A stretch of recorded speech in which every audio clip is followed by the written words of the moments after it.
کر رہا ہے. مثلا شیعہ ہی توہین کے حوالے سے نشانے پہ کیوں ہوتے ہیں؟ آپ گستاخی کرتے ہی کیوں ہیں؟ کیا ذاکرین ممبروں سے گستاخی نہیں کرتے؟ جس کی جو بس میں آتا ہے امہات المومنین کے لیے، صحابہ کرام کے لیے نہیں کہہ دیتا دھرلے کے ساتھ؟ پہلی بات تو یہ ہے کہ اگر کوئی ایسا کرتا ہے نا تو اس کو سب کو مل کر اس کے خلاف FIR کاٹنی چاہیے. میں اس میں آپ کے ساتھ ہوں. جو ایسا کرے، اگر ایک بندہ ایسا کرتا ہے تو آپ 25 کروڑ پر الزام لگائیں گے. بہت سارے صحابہ نے شراب پی، آپ کہیں گے سارے صحابہ نعوذ باللہ شرابی تھے؟ جنہوں نے شراب پی ان کو سزا بھی ملی. تو اس کا مطلب یہ ہے اگر کسی نے بدکاری کی، وہ تو شراب کے حکم لانے سے پہلے ہے نا، یعنی اس کے بعد کی. شراب کے حکم کے آنے سے پہلے تو سزا بھی نہیں تھی نا. میں سزا کی بات کروں. جن کو درے لگے ہیں شراب پینے پر کب لگے ہیں؟ شراب کے حکم کے، حرمت کے حکم کے آنے کے بعد. تو وہ کون تھے؟ کافر تھے؟ نہیں، کافروں پر تو کوئی پابندی نہیں ہے. مسلمان تھے. تو مسلمان کون تھے؟ مدینہ والے تھے. مدینہ والے کون تھے؟ جو رسول اللہ کو دیکھ چکے تھے.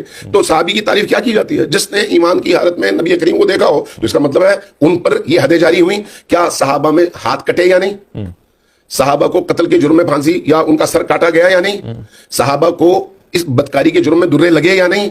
اگر لگے تو قرآن کی آیات انہی کے لیے نازل ہوئی ہے نا. اس کے بعد جا کر قانون تدوین پاتی ہے.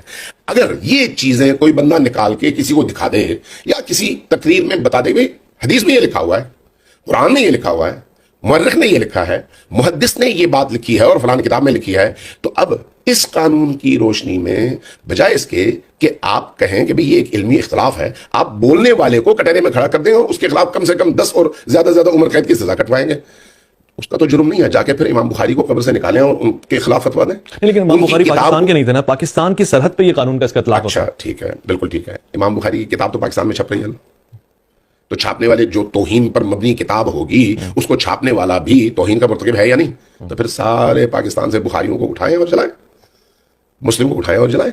کیونکہ جتنی توہین اللہ کی، رسول اللہ کی، امہات المؤمنین کی، سابقہ انبیاء کی، صحابہ کی، اہل البیت کی، بخاری میں، مسلم میں موجود ہے. دنیا کی کسی کتاب میں نہیں ہے. کیا بات کر رہے ہیں؟ جی ذرا پڑھ کے دیکھ لیں آپ. مجھے اگر ایسا ہے تو مجھے کوئی ٹائم دیں، کوئی اور پروگرام رکھیں، میں ایک ایک کر کے، وہ ہزاروں ہیں، یہ درجنوں میں نہیں ہے. یعنی وہ دانستہ توہین کی گئی ہے، آپ کہہ رہے ہیں کہ ارے بھائی اگر یہ کہا جائے کہ یہ حدیث ہے، میں مثال دیتا ہوں، اگر یہ کہا جائے یہ حدیث ہے کہ حضرت موسیٰ نہا رہے تھے، شیطان آیا ان کے کپڑے لے کے بھاگ گیا، حضرت موسیٰ مادرزاد برہنہ نعوذ باللہ اس کے پیچھے بھاگتے رہے، شیطان سارے شہر میں گھومتا رہا اور لوگ حضرت موسیٰ کو اس شکل میں دیکھتے رہے. تو یہ حضرت موسیٰ کی تعریف ہے، تنقیص ہے، توہین ہے، کیا ہے؟ قابل برداشت ہی نہیں ہے. اچھا اگر کوئی یہ کہے کہ بخاری کی حدیث ہے کہ نبی کریم اپنی زوجہ حضرت ام المومنین عائشہ کے ساتھ، اب یہ باتیں میں کیسے، مطلب میں سننا ہی نہیں چاہ رہا، میں دلی میرا بجھ رہا ہے اس کو سن. پھر بخاری کو میں اسی لیے کہہ رہا ہوں نا پابندی لگا دیں. چونکہ بخاری میں یہ حدیث ہے نا کہ آپ اور حضرت عائشہ چادر کے نیچے تھے، حضرت ابو بکر داخل ہوئے اپنی جگہ سے ہلے نہیں. یہ ساری چیزیں آپ کہہ رہے ہیں کہ یہ موجود ہے. یہ توہین ہے یا نہیں؟ یہ توہین ہے یا نہیں؟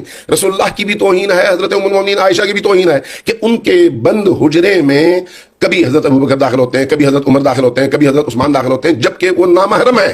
ایک مولوی صاحب اپنی بیوی کے لیے کبھی بھی اس طرح کی کوئی بات ایک لمحے کے لیے قبول کرنے کو تیار نہیں ہوتے. کوئی بھی غلط شان میں کیسے تیار ہو جاتے ہیں؟ کوئی بھی غلط آدمی. اگر ایسا ہے تو پھر ان کتابوں کو آگ لگانی پڑے گی نا. پھر اچھا میں آپ سے توہین تو ہے. جنہوں نے وہ کتاب چھاپی ہے ان پر توہین کا پرچہ کروائیں، جنہوں نے اس کا ترجمہ کیا ہے ان پر توہین کا پرچہ کروائیں، جس ادارے نے چھاپا ہے اس ادارے کو بند کروا دیں. تو پاکستان میں کیا بچتا ہے پھر آپ کے پاس؟ تاریخ اسی طرح سے اٹھا کر دیکھ لیں، جتنے محدثین کی بڑی بڑی کتابیں ہیں وہاں پر بڑے بڑے نام آور شخصیات کے حوالے سے ایسی چیزیں موجود ہیں، اور ان میں سے کوئی بھی، میں آپ کی اطلاع کے لیے عرض کروں، شیعہ نہیں ہے.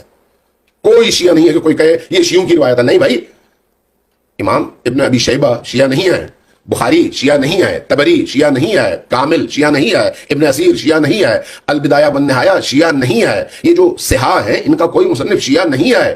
اگر آپ کو اس طرح کی ساری چیزیں وہاں سے مل جائیں تو اب آپ اس کے بعد کیا کہیں گے؟ یہ توہین ہے یا نہیں ہے؟ اگر اس کو آپ توہین کہیں گے تو پھر کچھ نہیں بچتا. اگر آپ اس کو توہین نہیں کہیں گے تو پھر بولنے والا اور وہ بیان کرنے والا وہ بھی توہین نہیں کر رہا. تو اس لیے توہین کی تعریف ضروری ہے کہ توہین کس کو کہتے ہیں. سارا مدعا یہ ہے کہ توہین ڈیفائن ہو جائے.